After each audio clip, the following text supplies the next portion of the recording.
Set 2 के 2024 का प्रश्न है 822 HW 22 का अंग है निम्नलिखित बारंबारता सारणी का माध्य ज्ञात कीजिए। तो देख रहे हैं कैलकुलेशन इसका क्या है, जो बारंबारता दिया हुआ है ज्यादा है ना, तो इसको विचलन विधि से लगाएंगे। ठीक है, तो कॉलम इसका बना देते हैं। पहला हो जाएगा वर्ग अंतराल,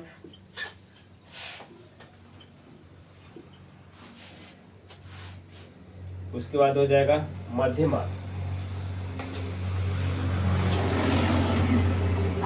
जिसे हम XI से बोलते हैं। उसके बाद बारंबारता हो जाएगा, जिसे हम FI बोलते हैं। उसके बाद अगला कॉलम रहेगा DI, DI बराबर XI माइनस A बटे H। अगला कॉलम हो जाएगा FI DI। ठीक है, वर्ग अंतराल कितना है, 15 से 20, 20 से 25, 25 से 30, 30 से 35, 35 से 40, 40 से 45 और 45 से 50 तक। ठीक है, यहाँ पर योग का सिंबल बना देंगे, योग। बारंबारता कितना कितना दिया है, 14, और ये हो गया 56, ये 60 है, ये 86 हो गया, 74, 62, 48। ठीक है, मध्यमान इसका 15 और 20 जोड़ेंगे तो 35 होगा, 35 का आधा 17, 17 दूनी 34, 1 35, यानी 17.5। अब देख रहे हैं 5-5 का अंतराल है, तो 5 जोड़ते जाएंगे, तो 17 में 5 जोड़ेंगे तो 22.5, 27.5 जोड़ते जाएंगे 32.5, उसके बाद 37.5, 42.5, उसके बाद 47.5 हो जाएगा। इसको जोड़ देते हैं, इसका योगफल शायद 400 आ जाएगा। ठीक है, तो हम A बराबर कुछ ले लेते हैं, A मध्यमान में लेते हैं, तो जितना बीच में पद लेंगे A वो उतना आसान कैलकुलेशन हो जाएगा। A बराबर कितना दिया है, तो हुआ है 32.5, और अंतराल कितने कितने का है, 5-5 का, तो H का मान हो गया 5। अब देखा जाता है कि जिस लाइन में ये आता है तो DI का वो मान 0 होता है, मान भर के इसमें निकालते जाएंगे तो 0।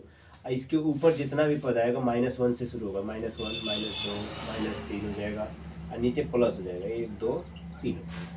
अब क्या करते हैं, FI का DI में 14 42 हो जाएगा।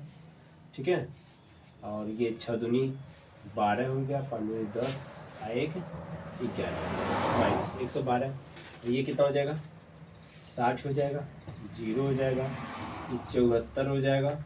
ठीक है, और ये 2 दूनी 4, 6 दूनी 12 हो जाएगा, 8 तरीके 24, और 4 3 12, 12 2 14, 144 हो गया। सिग्मा FI DI को जोड़ देते हैं, माइनस वाला जोड़ेंगे तो कितना आएगा, 4 हो गया, 6 4 10, 11, 11 को 1 हो गया, और 2, और ये इसको जोड़ 4 3 12 को 2 हो गया, 7 2 9, 9 4 13, 1 14, 14 को 4 हो जाएगा, और ये 3 हो जाएगा, यानी कि 8 हो गया। यहाँ बच गया 3, एक घट जाएगा 2, यानी 128 हो जाएगा, प्लस में बचेगा। ठीक है, उसके बाद अब समांतर माध्य निकाल देंगे। समांतर माध्य यानी कि माध्य बराबर, माध्य पूछा है ना, माध्य बराबर A plus sigma FI DI by sigma FI into H। ठीक है, A का मान कितना है, 32.5, FI DI का मान 128/400 गुणे 5, 32.5 प्लस गुणा कर देते 8 × 40 हो गया, 5 दूनी 10, 4 14 हो जाएगा, 1 बच जाएगा, 5 × 5 1 6, कट जाएगा 32.5 प्लस 4 से काट देते हैं तो ऊपर कितना हो गया, 4 एकम 4 और 4 एकम 4, ये हो गया कितना 2, 18 हो गया। 18 तो नहीं होगा, 4 एकम 4 और 24 6 हो जाएगा। ये बचा कितना 10 बचा। 32.5 प्लस भाग दे देंगे तो 1.6 हो जाएगा। जोड़ देंगे तो 5 6 11 1 हो गया, 3 1 4 और ये 3 यानी 34.1 इसका आंसर हो जाएगा। ठीक है। इसके बाद अगला प्रश्न क्या है, एक पासे को एक बार फेंका जाता है, इसका कैलकुलेशन देख लेते हैं। एक पासे को एक बार फेंकने पर लिखेंगे, एक पासे को एक बार फेंकने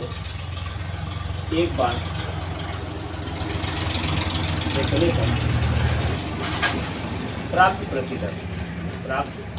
प्रति दस यस बराबर 1 2 3 4 5 और 6 हो गया। ठीक है। तो यहाँ पर यानी यस बराबर कितना हो जाएगा 6 हो गया। और जो घटना घटित हो रहा है, ए वाला क्या घटना घटित हो रहा है, ई बराबर एक अभाज्य संख्या, इसमें से अभाज्य संख्या क्या क्या है 2 3 5, यानी बराबर कितना हो जाएगा 3 हो जाएगा। तो ई बराबर कितना होता है यानी बाई यानी एस हो जाता है। ठीक है। यानी कितना है 3 और यानी एस हमारा 6, तो 1/2 हो गया। अब क्या कर रहा है बी वाला, ई बराबर क्या कर रहा है 2 और 6 के बीच स्थित कोई संख्या है। 2 और 6 के बीच कोई स्थित संख्या 3 ही है, यानी कि 3 4 और 5 है। ठीक है। तो यहाँ पर यानी कितना हो जाएगा 3 ये भी होगा। तो ई बराबर यानी बाई एन एस यानी 3/6 यानी 1/2। ये हमारा क्या हो जाएगा, दोनों आंसर हो जाएगा, ये भी हो जाएगा और ये भी हो जाएगा। अगला प्रश्न है, यदि किसी एपी यानी समांतर श्रेणी के प्रथम 8 पदों का योगफल 64 है और इसके प्रथम 17 पदों का योगफल 289 है, तो श्रेणी का प्रथम पद और सारवांतर ज्ञात कीजिए। तो पहले मान लेंगे, माना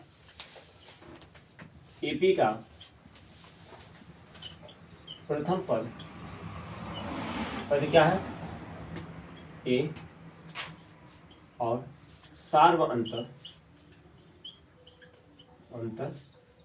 डी है। तो क्या कह रहा है कि 8 पदों का यस 8 बराबर कितना दिया है 64। यस 8 का सूत्र क्या होगा 8/2 2a प्लस 8 - 1 इंटू डी बराबर कितना 64।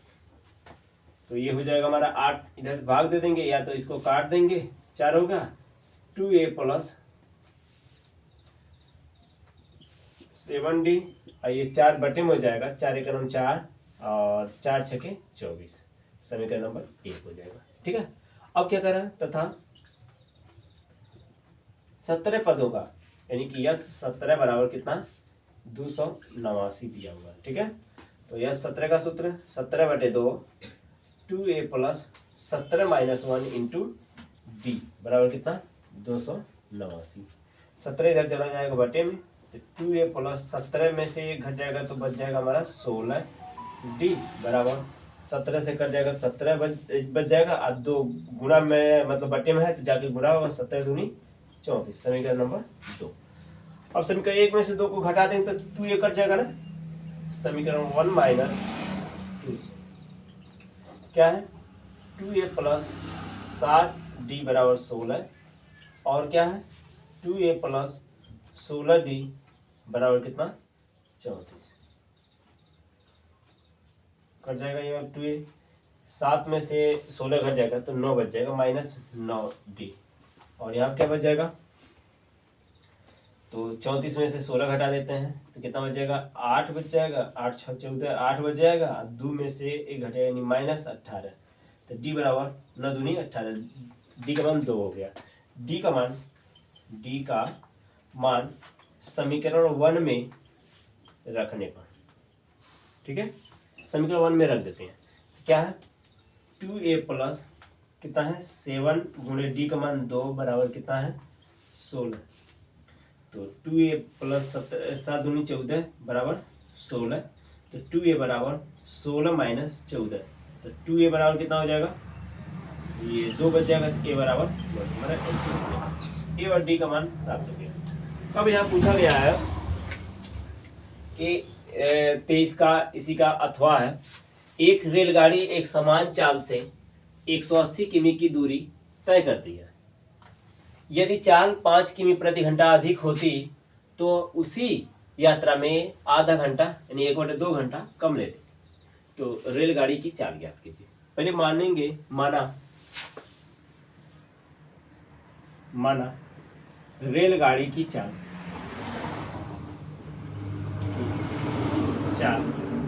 x किमी प्रति घंटा, ठीक है। अब इसकी चाल में 5 किमी प्रति घंटा की वृद्धि कर देते हैं। रेलगाड़ी की चाल में 5 किमी प्रति घंटा की वृद्धि के बाद नई चाल कितना हो जाएगा, x प्लस 5, पहले 5 था x था, अब x प्लस 5 हो गया किमी प्रति घंटा। अब देखा जाए कि x किमी प्रति घंटा की चाल से और x प्लस 5 किमी प्रति घंटा की चाल से 180 किमी की दूरी तय करते हैं तो कितना समय लगता है। तो पहले लिखेंगे x किमी प्रति घंटा की चाल से 180 किमी की दूरी तय करने में लगा समय बराबर क्या हो जाएगा, दूरी बटे चाल। तो दूरी हमारा कितना है 180 बटे चाल कितना है x घंटे, ठीक है। अब चलते हैं x प्लस 5 किमी प्रति घंटा, x प्लस 5 किमी प्रति घंटा की चाल से 180 किमी की दूरी तय करने में लगा समय कितना हो जाएगा, 180 बटे x प्लस 5 घंटे, ठीक है। प्रश्नानुसार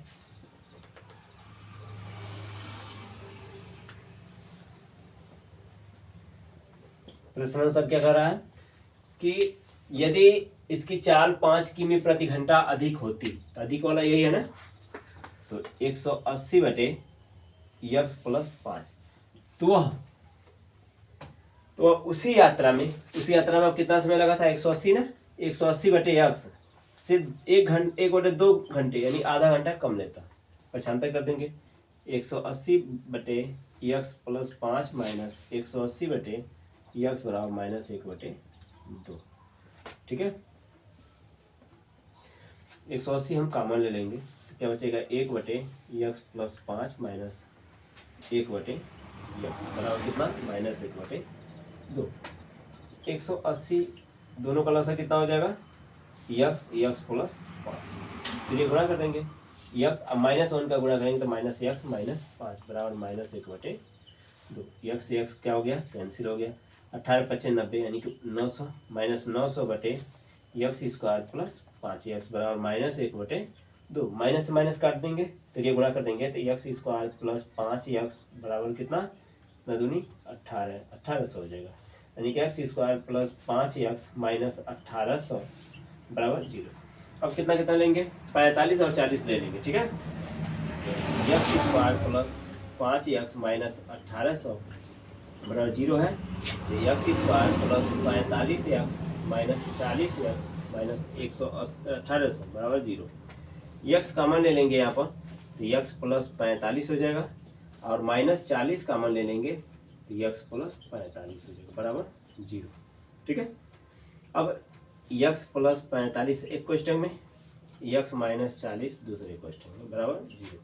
यदि x प्लस 45 बराबर 0 तो x बराबर कितना हो गया माइनस 45, अस्वीकृत हो जाएगा,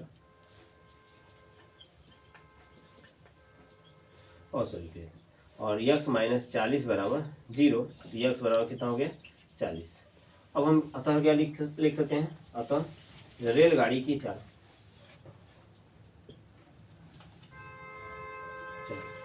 बराबर x यानी कि 40 किमी प्रति। चलते हैं अगले प्रश्न में, क्या है 24 नंबर। एक गोलाकार कांच के बर्तन की बेलन के आकार की गर्दन है, जिसकी लंबाई, किसकी, गर्दन की लंबाई 7 सेमी और उसका व्यास 2 सेमी है, जबकि गोलाकार भाग का व्यास 8.4 सेमी है। तो ज्ञात कीजिए बर्तन में कितना पानी भरा जा सकता है। पानी में कितना भरा जाता है, आयतन देखा जाएगा। ठीक है, तो पहले इसका आकृति बना लेते हैं हम लोग। एक गोलाकार बर्तन है और इसका क्या है, गर्दन है, बेलनाकार भाग जैसा। ठीक है, इतना रहने देते हैं।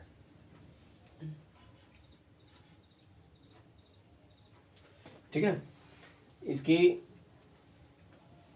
त्रिज्या दे दिया है।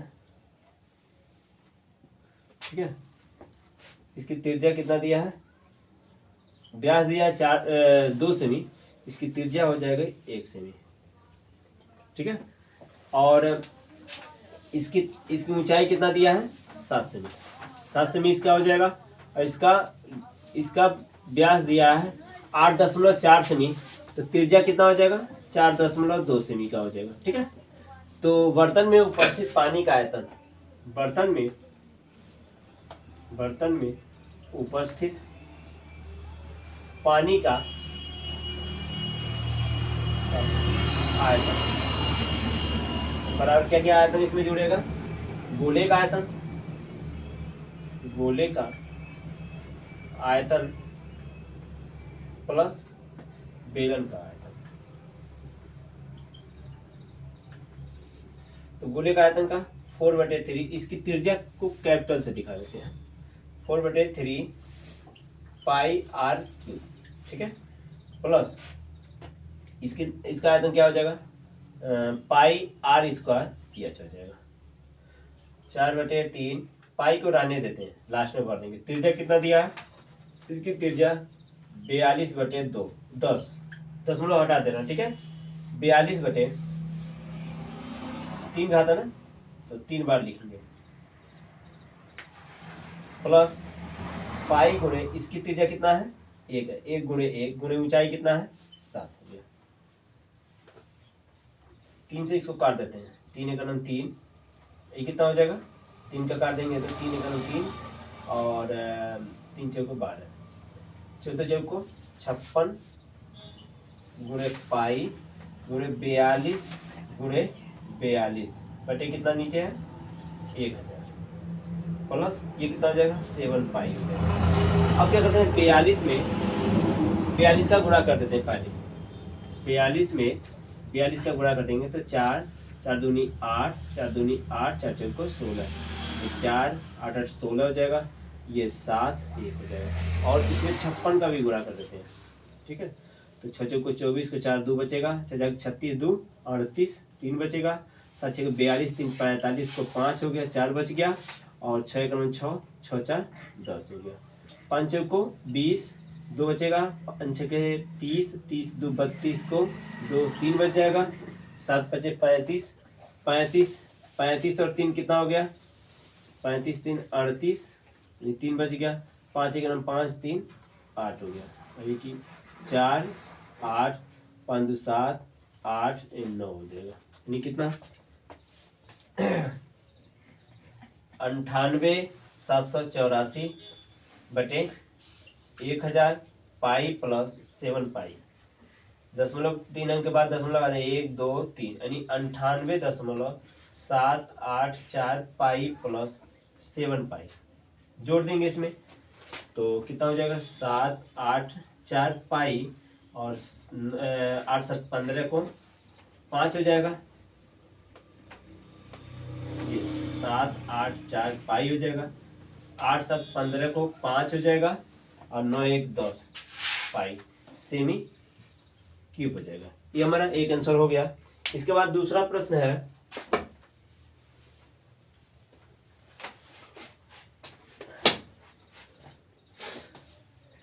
चौबीस का अथवा है, एक खिलौना 3.5 सेमी त्रिज्या वाले एक शंकु के आकार का है, जो उसी त्रिज्या वाले एक शंकु के त्रिज्या वाले एक अर्धगोले पर अध्यारोपित है। इस खिलौने का संपूर्ण ऊंचाई 15.5 सेमी है, तो इस खिलौने का संपूर्ण पृष्ठीय क्षेत्रफल क्या होगा।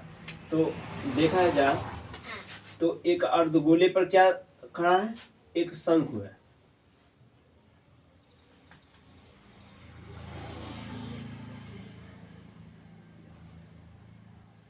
इसकी संपूर्ण ऊंचाई त्रिज्या कितना दिया, 3.5 सेमी। इसकी त्रिज्या इसकी अर्धगोले की ऊंचाई भी हो जाती है 15.5 सेमी पूरा है। ठीक है, तो शंकु की ऊंचाई कितना हो गया, 15.5 में से 3.5 घटा देंगे तो 12 सेमी की इसकी ऊंचाई हो जाएगा। ठीक है, और त्रिज्या दिया ही है। तो वक्र पृष्ठ पूछा हुआ है, तो वक्र पृष्ठ में यल, शंकु का वक्र पृष्ठ निकालने के लिए यल का भी जरूरत पड़ेगा। तो यल स्क्वायर बराबर हम जानते हैं H square plus R square. H का मान कितना है, 12 है, 12 का वर्ग हो गया। अब प्लस ये 3.5 है, यानी आर बराबर 7/2 हो जाएगा। तो 7/2 का होल वर्ग हो गया। 12 का 144 प्लस 7×7 49/4 हो जाएगा। दोनों का लसा ले लेंगे तो कितना होगा, 4। तो 4 को 16, 4 को 16 1 70, यानी 576 हो जाएगा प्लस 49। यल स्क्वायर बराबर 625/4। तो यल बराबर कितना हो जाएगा, 25/2 सेमी हो जाएगी। इसकी तिर्यक ऊंचाई हो जाएगा 25/2 सेमी। ठीक है, तो खिलौने का पृष्ठीय क्षेत्रफल, खिलौने का कुल पृष्ठीय क्षेत्रफल, इसमें क्या क्या जुड़ा हुआ है, एक शंकु जुड़ा हुआ है, शंकु का वक्र पृष्ठ, और एक क्या जुड़ा है, अर्धगोले का वक्र पृष्ठ, अर्धगोले का वक्र पृष्ठ। तो शंकु का वक्र पृष्ठ का सूत्र पाई आर यल प्लस अर्धगोले का 2 पाई आर स्क्वायर। दोनों में पाई आर कॉमन ले लेंगे, क्या बचेगा, यल प्लस 2r बच जाएगा। ठीक है, तो पाई गुणे त्रिज्या, पाई का भी मान रख देते हैं, पाई का मान हो जाएगा 22/7 हो जाएगा, और त्रिज्या कितना है, 7/2। यल कितना है, यल हमारा 25/2 प्लस 2 गुणे 7/2 हो जाएगा। 2 से 2 कट जाएगा, यहाँ पर 2 से कटेगा तो 11 हो जाएगा, फिर 7 से 7 कट जाएगा, यानी 11 कितना, 25/2 प्लस 7/2, यानी 11 गुणे 7 दूनी 14, 14 और 25 कितना हो गया, 39 हो गया। ठीक है, 39/2, 11 गुणे 19 दूनी 38, यानी 39, यानी 19.5 हो जाएगा। गुणा कर देते, 11 × 5 = 55, 5 हो गया, 11 × 9 = 99, और 5 कितना हो गया, 104। 104 को 4 लिख दिए, 10 बचेगा, 11 × 11 और 10 21, यानी 214.5 सेमी स्क्वायर इसका राइट आंसर हो जाएगा। अगला प्रश्न है 25 नंबर है, एक बहुमंजिले भवन के शिखर से देखने पर 10 मीटर ऊंचे भवन के शिखर और तल के अनुमान कोण 30 अंश और 45 अंश का है। तो बहुमंजिल भवन की ऊंचाई ज्ञात कीजिए। पहले हम एक बहुमंजिल भवन बनाते हैं, बन गया। इसकी ऊंचाई ज्ञात नहीं है, इसी की ऊंचाई पूछा जा रहा है, तो इसकी ऊंचाई को हम बहुमंजिल भवन की ऊंचाई को हम h मान लेंगे। करा है कि इसके बहुमंजिल भवन के शिखर से देखने पर 10 मीटर ऊंचा एक भवन है, 10 मीटर ऊंचा एक भवन है। भवन के शिखर इस बिंदु से देख रहे हैं, तो इस 10 मीटर ऊंचे भवन के शिखर, ठीक है, और इसके तल के अनुमान कोण, तल के अनुमान कोण क्रमशः 30 अंश और 45 अंश के होते हैं। यानी कि हमारा कितना है, 30 अंश, और ये हमारा 45 अंश का। तो यहाँ पर भी बनाएंगे, 30 अंश का हो गया और यहाँ पर 45 अंश का हो गया। इसकी 36 दूरी को हम यक्ष ले लेते हैं, तो ये भी उतना ही दूरी होगा। ये 10 मीटर है, तो ये भी हमारा क्या होगा, 10 मीटर का ही होगा। ठीक है, तो ये वाला दूरी कितना हो गया, h माइनस 10 मीटर हो जाएगा। ठीक है, इसका नाम रख देते हैं A B C D और E हो गया। अब चलेंगे, पहले किस त्रिभुज में चला जाए, पहले चलते हैं 30 अंश वाले में, तो CED में। त्रिभुज सी ई डी में, इस त्रिभुज में tan का लंब बटे आधार का प्रयोग करेंगे। tan 30 अंश बराबर लंब बटे आधार। tan 30 अंश का मान 1 बटे कड़ी में 3। लंब हमारा कितना है, लंब यही है यानी h माइनस 10 है बटे आधार कितना है यक्स। तो ये गुणा कर देंगे तो कड़ी में 3 h माइनस इसमें भी गुणा करेंगे 10 कड़ी में 3 बराबर हमारा यक्स हो गया। ये समीकरण नंबर 1 हो गया। अब चलेंगे किस त्रिभुज में 45 अंश हो रहा है, नाम क्या है इसका, ए बी डी में। पुनः त्रिभुज ए बी डी में, इस त्रिभुज में देखेंगे tan 45 अंश बराबर लंब बटे आधार। लंब हमारा पूरा h है, h बटे यक्स। tan 45 का मान 1 हो गया, त्रिय गुणा कर देते हैं तो यक्स बराबर कितना हो गया h। यक्स का मान समीकरण 1 में रखने पर रखा जाए क्या है, रूट में 3h बराबर, इसको पक्षांतर करने जा रहे हैं 10 कड़ी में 3 और प्लस यक्स है, पहले लिख देते हैं वैसे तब मान रखेंगे, ठीक है। बराबर कितना है यक्स है तो यक्स की जगह हम क्या भर देंगे एच भर देते हैं। अब इसको पक्षांतर कर देते हैं इसको, तो कड़ी में 3h माइनस एच बराबर, इसको भेजेंगे तो प्लस हो जाएगा, दोनों में से एच कॉमन ले लेते हैं तो कड़ी में 3 माइनस 1 बराबर 10 कड़ी में 3। एच बराबर 10 कड़ी में 3 बटे कितना हो जाएगा, कड़ी में 3 माइनस 1 यानी परिमेय गुणा कर देंगे आप प्लस करके, कड़ी में 3 प्लस 1 यानी कि एच बराबर, ऊपर का गुणा करेंगे तो केवल लिख देते हैं, गुणा बाद में कर देंगे, ठीक है। और नीचे क्या हो जाएगा ए माइनस बी ए प्लस बी, तो क्या होता है ए स्क्वायर माइनस बी स्क्वायर, यानी कि एच बराबर 10 कड़ी में 3 प्लस 1, कड़ी में 3 का वर्ग करेंगे 3 माइनस 1 हो गया। एच बराबर, ये कड़ी में 3 को अंदर कर देते हैं तो 10 बाहर बच जाएगा, ये 3 जाएगा कड़ी में 3 तो 3 बन जाएगा, और यहाँ पर क्या हो जाएगा कड़ी में 3 हो जाएगा, बटे कितना हो गया 2, ये कट जाएगा। एच बराबर कितना हो जाएगा 5, 3 प्लस कड़ी में 3, ये हमारा मीटर, इतना आंसर हो जाएगा। 25 का अब अथवा है, पहला प्रश्न अथवा में, इसमें 2 प्रश्न दिया है 3-3 नंबर का। भूमि पर स्थित एक बिंदु से एक चिमनी का उन्नयन कोण 60 अंश देखा गया।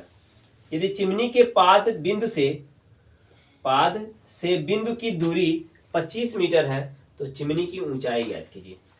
भूमि पर स्थित एक बिंदु से किसी चिमनी का उन्नयन कोण 60 अंश देखा गया। भूमि पर एक बिंदु ए है और चिमनी की ऊंचाई को हम यह चलेंगे, इसके पाद बिंदु से कितनी दूरी पर, 25 मीटर की दूरी पर यह बिंदु है, ठीक है। और कितने अंश के कोण पे है, 60 अंश के उन्नयन कोण पे देख रहा है। तो चिमनी की ऊंचाई ज्ञात करने के लिए करा त्रिभुज ABC बना लिए। त्रिभुज ABC में मानने यहाँ लिखेंगे कि माना चिमनी की ऊंचाई h मीटर है, और त्रिभुज ABC में, इस त्रिभुज में किसका प्रयोग करेंगे, tan 60 अंश बराबर लंब बटे आधार। tan 60 अंश का मान कड़ी में 3, लंब कितना है h और आधार कितना है 25, तीरे गुणा कर देंगे, h बराबर 25 कड़ी में 3 मीटर हो जाएगा, ये हमारा आंसर हो जाएगा। इसके बाद ये इसमें दूसरा प्रश्न भी दिया हुआ है, क्या दिया हुआ है, भूमि से 60 मीटर की ऊंचाई पर एक पतंग उड़ रहा है। भूमि के एक बिंदु से, किसी बिंदु से 60 मीटर की ऊंचाई पर, 60 मीटर इसकी ऊंचाई दिया हुआ है। पतंग से डोरी की अस्थायी रूप से भूमि के एक बिंदु से बांधी गई है। भूमि के साथ डोरी का जो झुकाव है उस 60 अंश के कोण पर मानकर किसी की डोरी में कोई ढील नहीं है, तो यानी डोरी में ऐसे ढील नहीं है, इसको 60 अंश के कोण पर रखा गया है, इसमें कोई झुकाव नहीं है। तो पूछा जा रहा है कि डोरी की लंबाई कितनी हो, यही डोरी है ना, डोरी की लंबाई को हम यल मान लिए, माना डोरी की लंबाई यल है। अब त्रिभुज में किसका प्रयोग करेंगे, त्रिभुज ABC में किसका, लंब बटे कर्ण अर्थात साइन का प्रयोग कर देंगे। साइन 60 अंश बराबर लंब बटे कर्ण। साइन 60 अंश का मान कड़ी में 3/2 और लंब हमारा कितना है 60 और कर्ण कितना है यल। त्रिय गुणा कर देंगे, त्रिय गुणा करेंगे तो कड़ी में 3 बराबर 6 दूनी 12 120 हो गया, यानी यल बराबर 120 बटे कड़ी में 3। पर इनमें का गुणा कर देंगे 120 कड़ी में 3 बटे हमारा 3 हो गया, यानी यल बराबर कितना हो गया 40 कड़ी में 3 मीटर हो जाएगा। ये हमारा आंसर हो गया।